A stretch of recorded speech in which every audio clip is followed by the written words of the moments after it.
विद्यार्थी मित्रों, Seth J H Sonawala high school Mahemdavad online education video में हूँ पंकज पटेल आप सबनु हार्दिक स्वागत करूँ छूँ।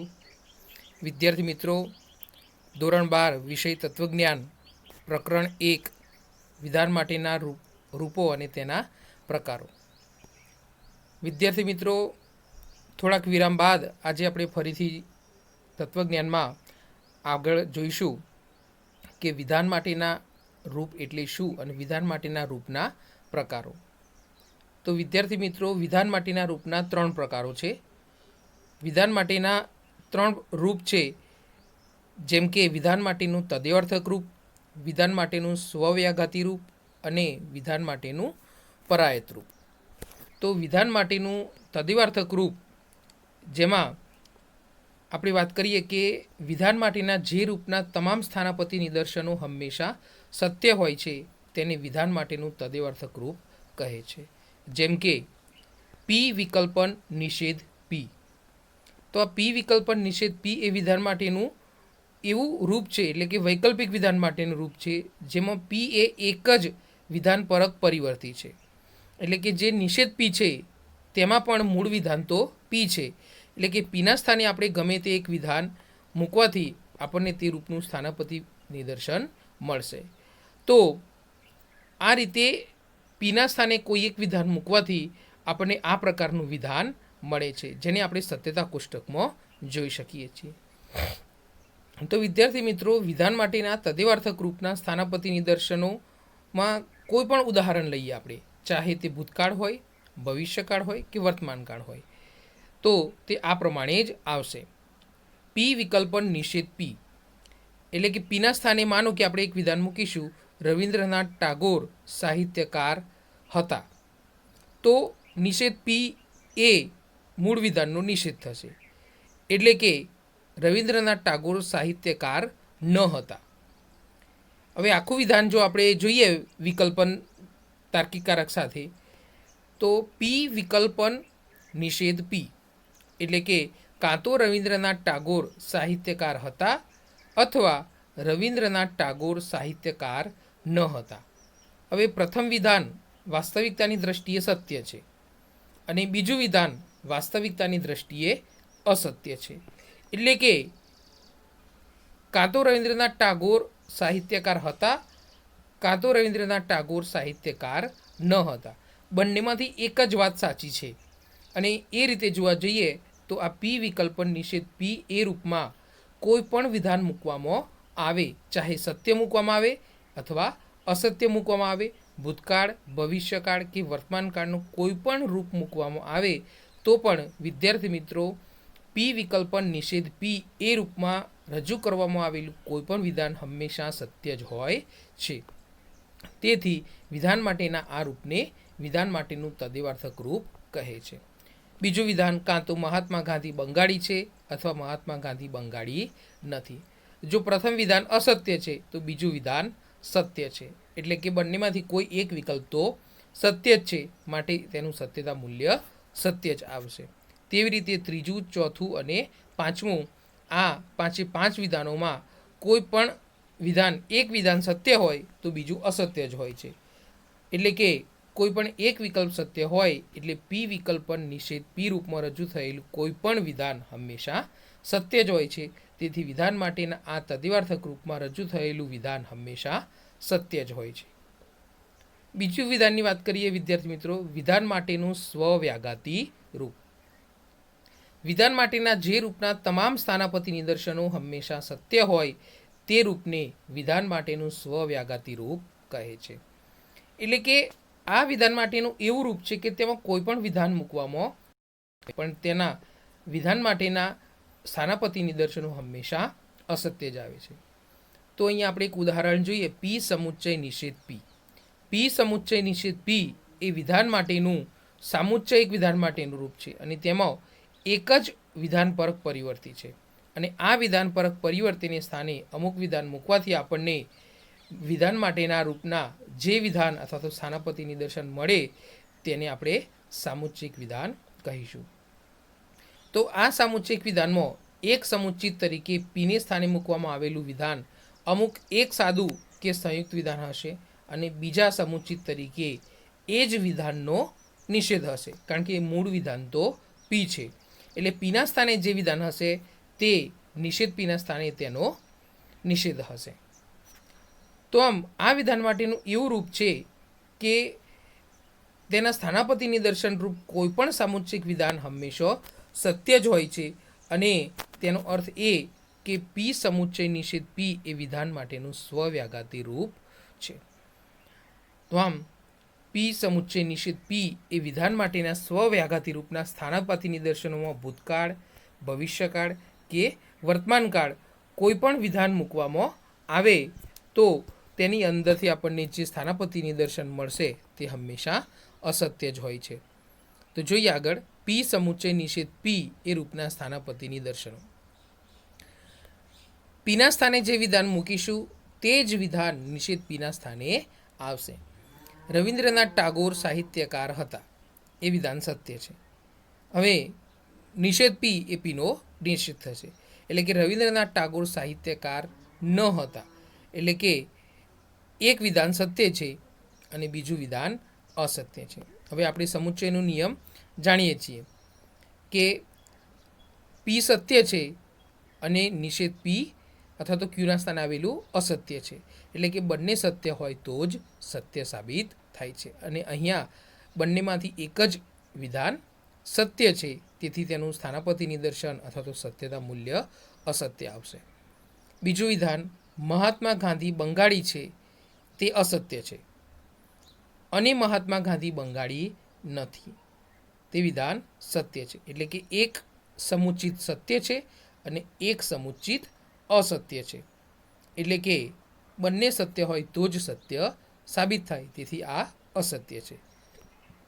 ત્રીજું, પ્રથમા HSCમાં પાસ થશે અને પ્રથમા HSCમાં પાસ થશે નહીં, એટલે કે જો પહેલું સમુચિત સત્ય તો બીજું અસત્ય, અને જો પહેલું સમુચિત અસત્ય તો બીજું સત્ય, એટલે કે ગમે તે એક જ સમુચિત સત્ય છે અને તેથી તેનું સત્યતા મૂલ્ય અસત્ય.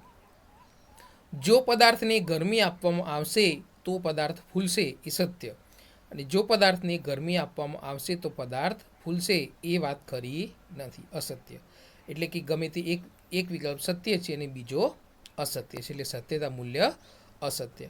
તો આમ વિદ્યાર્થી મિત્રો, વિધાન માટેનું પી સમુચ્ચય નિષેધ પી એ એવું સ્થાનાપતિ નિદર્શન છે કે તેના સ્થાને કોઈ પણ વિધાન મૂકવામાં આવે તો તેનું સ્થાનાપતિ નિદર્શન હંમેશા અસત્ય જ મળે છે. હવે વાત કરીશું આગળ વિધાન માટેનું પરાયત રૂપ. વિધાન માટેના જે રૂપના કેટલાક સ્થાનાપતિ નિદર્શનો સત્ય હોય અને કેટલાક સ્થાનાપતિ નિદર્શનો અસત્ય હોય તે રૂપને વિધાન માટેનું પરાયત રૂપ કહે છે. દાખલા તરીકે પી સમુચ્ચય ક્યુ. પી સમુચ્ચય ક્યુ એ વિધાન માટેનું આ રૂપ શરતી વિધાન માટેનું રૂપ છે, એટલે કે તેમાં પી અને ક્યુ એ બે વિધાનપરક પરિવર્તીઓ છે, અને આ વિધાનપરક પરિવર્તીઓના સ્થાને પીના સ્થાને અમુક એક વિધાન અને ક્યુના સ્થાને અમુક બીજું વિધાન મૂકવામાં આવે છે. આથી આપણને એક વિધાન માટેના રૂપનું સ્થાનાપતિ નિદર્શન મળે છે, અને આ શરતી વિધાનમાં પીના સ્થાને આવતા વિધાનને પૂર્વાંક કહે છે અને ક્યુના સ્થાને મૂકવામાં આવતા વિધાનને ઉત્તરાંક કહે છે, અને આ રીતે બંને વિધાનો જોડવાથી આપણને એક સંયુક્ત વિધાન મળે છે. તો આમ શરતી વિધાનના સત્યતા મૂલ્યના નિયમોને આપણે સ્પષ્ટ કરી લઈએ. પહેલાં કે જો પી અને ક્યુ બંને સ્થાને સત્ય વિધાનો મૂકવામાં આવે તો શરતી વિધાન સત્ય સાબિત થાય છે. જો પીના સ્થાને સત્ય અને ક્યુના સ્થાને અસત્ય વિધાન મૂકવામાં આવશે તો શરતી વિધાન અસત્ય, એટલે કે પૂર્વાંક સત્ય અને ઉત્તરાંક અસત્ય હોય તો અને તો જ શરતી વિધાન અસત્ય હોય છે. બાકી બધા સંજોગોમાં શરતી વિધાન હંમેશા સત્ય જ હોય છે. તો પીના સ્થાને અસત્ય અને ક્યુના સ્થાને સત્ય વિધાન મૂકવામાં આવે તો પણ શરતી વિધાન સત્ય. પી અને ક્યુ બંનેને સ્થાને અસત્ય વિધાનો મૂકવામાં આવે તો શરતી વિધાન સત્ય સાબિત થશે. તો આમ પી શરતી ક્યુ એ વિધાન માટેના સ્થાનાપતિ નિદર્શન રૂપમાં શરતીમાં વિધાનમાં કેટલાક સ્થાનાપતિ નિદર્શનો સત્ય અને કેટલાક અસત્ય હોય છે. આનો અર્થ એ કે પી શરતી ક્યુ એ વિધાન માટેનું પરાયત રૂપ છે. વિધાન માટેનું પરાયત રૂપ એટલે જે વિધાન માટેના રૂપના કેટલાક સ્થાનાપતિ નિદર્શનો સત્ય અને કેટલાક સ્થાનાપતિ નિદર્શનો અસત્ય હોય તેને વિધાન માટેનું પરાયત રૂપ કહે છે. તો આમ પી શરતી ક્યુ એ વિધાન માટેના પરાયત રૂપના સ્થાનાપતિ નિદર્શન વિધાનનો ભૂતકાળ, વર્તમાનકાળ કે ભવિષ્યકાળને લગતા તેમજ કોઈપણ વિષયને લગતા હોઈ શકે. તેનું સત્યતા મૂલ્ય હંમેશા સત્ય જ કે હંમેશા અસત્ય જ હોતું નથી, પણ કેટલીક વાર સત્ય હોય છે અથવા કેટલીક વાર અસત્ય હોય છે. જેમ કે જો રવિન્દ્રનાથ ટાગોર સાહિત્યકાર હતા તો રવિન્દ્રનાથ ટાગોર તત્વચિંતક હતા. બંને વિધાનો સત્ય છે એટલે તેનું સત્યતા મૂલ્ય સત્ય. જો મહાત્મા ગાંધી બંગાળી હતા અસત્ય, તો મહાત્મા ગાંધી ભારતના રાષ્ટ્રપિતા હતા. પ્રથમ અસત્ય અને બીજું સત્ય છે એટલે સત્યતા મૂલ્ય સત્ય. જો પ્રથમા HSCમાં પાસ થશે તો પ્રથમા નારાજ થશે. જો પૂર્વાંગ સત્ય તો ઉત્તરાંગ અસત્ય એટલે એનું સત્યતા મૂલ્ય અસત્ય. શરતીનો સત્યતા મૂલ્યનો નિયમ છે વિદ્યાર્થી મિત્રો કે જો તેનું પ્રથમ એટલે કે પૂર્વાંગ સત્ય હોય અને પછીનું વિધાન એટલે કે ઉત્તરાંગ અસત્ય હોય તો અને તો જ શરતી વિધાન અસત્ય હોય છે, નહીં તો સત્ય જ હોય છે. તેથી ત્રીજા વિધાનની અંદર પૂર્વાંગ સત્ય છે અને ઉત્તરાંગ અસત્ય છે, તેથી તેનું સત્યતા મૂલ્ય અસત્ય છે. ચોથું, જો પદાર્થને ગરમી આપવામાં આવશે તો પદાર્થ ફૂલશે. તો કાં તો ક્યારેય સૂર્યાસ્ત થશે નહીં અથવા ચંદ્ર ક્યારેય ઉગશે નહીં, એટલે કે પૂર્વાંગ સત્ય છે અને ઉત્તરાંગ અસત્ય છે, તેથી આ વિધાનનું સત્યતા મૂલ્ય અસત્ય છે. પાંચમું, જો સ્વામી વિવેકાનંદ અમેરિકન છે અને સોક્રેટિસ ભારતીય છે, એટલે કે પ્રથમ અસત્ય છે અને બીજું વિધાન ડૉક્ટર રાધાકૃષ્ણન ગુજરાતી છે અને એરિસ્ટોટલ રશિયન છે, એ વિધાન અસત્ય છે. તેથી અહીંયા પ્રથમ વિકલ્પ અસત્ય છે અને પ્રથમ પૂર્વાંક પણ અસત્ય છે અને બીજો ઉત્તરાંક પણ અસત્ય છે, એટલે કે બંને વિધાન અસત્ય છે, તેથી તેનું સત્યતા મૂલ્ય સત્ય જ અહીંયા રહે છે. તો આમ વિધાન માટેનું પી શરતી ક્યુ એ એવું રૂપ છે કે જેના સ્થાને કોઈપણ રૂપ મૂકવામાં અથવા તો કોઈપણ વિધાન મૂકવામાં આવે તો તેના સ્થાનાપતિ નિદર્શનો આપણને ક્યારેક સત્ય મળે છે અને ક્યારેક આપણને અસત્ય મળે છે. તો આમ વિદ્યાર્થી મિત્રો, વિધાન માટેના 3 રૂપ થયા. ફરી એકવાર સમજીશું કે વિધાન માટેનું તદ્વિવાર્થક રૂપ, વિધાન માટેનું પરાયત રૂપ અને વિધાન માટેનું સ્વવ્યાઘાતી રૂપ.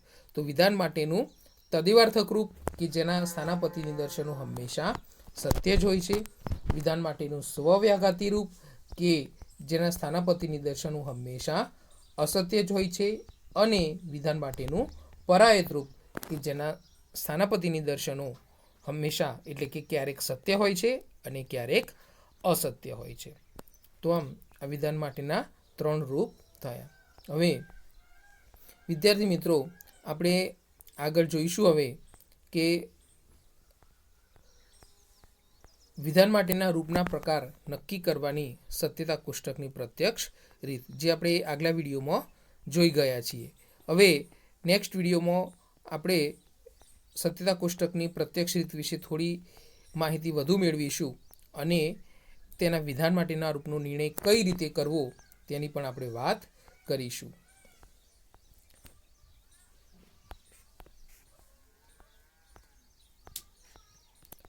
વિધાન માટેના રૂપનો પ્રકાર નક્કી કરવાની જે વિદ્યાર્થી મિત્રો સત્યતા કોષ્ટકની પ્રત્યક્ષ રીત છે તે આપ સૌએ અગાઉ જાણી છે, અને સત્યતા કોષ્ટક કઈ રીતે બનાવવો તે સત્યતા કોષ્ટકની વાત પણ આપણા અગાઉ વિડીયોમાં જોઈ છે. તો વિદ્યાર્થી મિત્રો, વિધાન માટેના આપેલા રૂપને લગતા સત્યતા કોષ્ટકમાં રૂપનો પ્રકાર કઈ રીતે નક્કી કરી શકાય તે માટેના રૂપને રજૂ કરતા સ્તંભની બધી જ હરોળોમાં ટી હોય છે. એટલે કે જો ટી હોય તો આપેલું રૂપ તદ્વિવાર્થક છે એમ નક્કી થાય. બધી જ હરોળમાં એફ હોય તો આપેલું રૂપ સ્વવ્યાઘાતી છે એવું નક્કી થાય. અને આપેલી બધી જ હરોળમાં ટી અને કેટલીક હરોળમાં એફ હોય, એટલે કે ઓછામાં ઓછી એક હરોળની અંદર પણ જો ટી હોય અથવા એફ હોય તો તે વિધાન માટેનું પરાયત રૂપ હોય છે. તો આમ વિધાન માટેના રૂપનો પ્રકાર નક્કી કરવાની આ સત્યતા કોષ્ટકની પ્રત્યક્ષ રીતના પરિચય માટે આપણે અહીંયા વિધાન માટેના રૂપ ઉપરથી કોષ્ટક બનાવી અને તેના રૂપનો પ્રકાર જોઈશું. વિદ્યાર્થી મિત્રોને અહીંયા આપણે જોઈ શકીએ છીએ વિધાન માટેનું રૂપ આપેલું છે પી શરતી ક્યુ વિકલ્પન ક્યુ શરતી બી. તો અહીં આપણે પ્રથમ સત્યતા કોષ્ટકમાં જોઈ શકીએ છીએ કે બધી જ હરોળમાં ટી છે. બીજી હરોળમાં આપણે માત્ર વિદ્યાર્થી મિત્રો હવે આપણે ફાઇનલ પાંચમો જ સ્તંભ જોવાનો છે, એટલે કે જે એનું મુખ્ય વિધાન છે અથવા તો તેનું ફલિત વિધાન છે એવું આપણે એટલે કે પાંચમા સ્તંભમાં પહેલી હરોળમાં ટી છે, બીજી હરોળમાં ટી છે, ત્રીજી હરોળમાં પણ ટી છે અને ચોથી હરોળમાં પણ ટી છે. એટલે કે વિદ્યાર્થી મિત્રો ઉપરના સ્તંભમાં જોતો એવું સાબિત થાય છે કે આ વિધાન માટેના બધા જ સ્થાનાપતિ નિદર્શનો સત્ય છે, તેથી આ વિધાન માટેનું તદેવાર્થક રૂપ છે. બીજું વિધાન જોઈશું પી વિકલ્પન ક્યુ કૌંસ પૂરો સમુચ્ચય નિષેધ કૌંસમાં પી વિકલ્પન ક્યુ. એટલે કે અહીં મૂળ જે કારક છે અથવા તો સર્વોપરી કારક છે તે છે સમુચ્ચય. તો વિદ્યાર્થી મિત્રો અહીંયા આપણે જોઈ શકીએ છીએ કે વિધાન માટેના રૂપના પ્રકારનો નિર્ણય કરતી વખતે અહીંયા સત્યતા કોષ્ટકમાં જોઈશું તો પાંચમા સ્તંભમાં બધા જ જે સ્થાનાપતિ નિદર્શનો છે તે બધા જ સ્થાનાપતિ નિદર્શનો અસત્ય છે. એટલે કે વિધાન માટેના આ રૂપની અંદર બધા જ એફ છે, તેથી આ વિધાન માટેનું સ્વવ્યાઘાતી રૂપ છે. ત્રીજું રૂપ છે વિદ્યાર્થી મિત્રો વિધાન માટેનું પી વિકલ્પન ક્યુ શરતી નિષેધ પી દ્વિશરતી નિષેધ ક્યુ. એટલે કે આની અંદર જે સર્વોપરી કારક છે તે શરતી છે અને આ જે સર્વોપરી કારક છે તેના ઉપરથી આપણે વિધાન માટેના રૂપનો પ્રકાર જોઈશું. તો તેના સાતમા સ્તંભમાં જોઈ શકીએ છીએ કે પ્રથમ હરોળમાં ટી છે, બીજી હરોળમાં એફ છે, ત્રીજી હરોળમાં એફ છે અને ચોથી હરોળમાં ટી છે. એટલે કે એનો અર્થ એ થયો કે આ વિધાન માટેના રૂપના જે સ્થાનાપતિ નિદર્શનો છે તે કેટલાક સત્ય છે અને કેટલાક અસત્ય છે. તો આના ઉપરથી એ સાબિત થાય છે કે વિધાન માટેના જે રૂપના સ્થાનાપતિ નિદર્શનો છે કેટલાક સત્ય છે અને કેટલાક અસત્ય છે, તેથી આ વિધાન માટેનું પરાયત રૂપ છે. તો વિદ્યાર્થી મિત્રો આપણે વિધાન માટેના રૂપના પ્રકારો જોઈ લીધા. હવે સત્યતા કોષ્ટકની રીતનો ઉપયોગ કરી અને મનોયત્ન 1.6માંથી તમારે તે વિધાન માટેના રૂપના પ્રકારો નક્કી કરવાના છે. તો આમ વિદ્યાર્થી મિત્રો આમ આપણે પ્રથમ પ્રકરણ આમાં આપણે સમાપ્ત કરીએ છીએ. આવજો.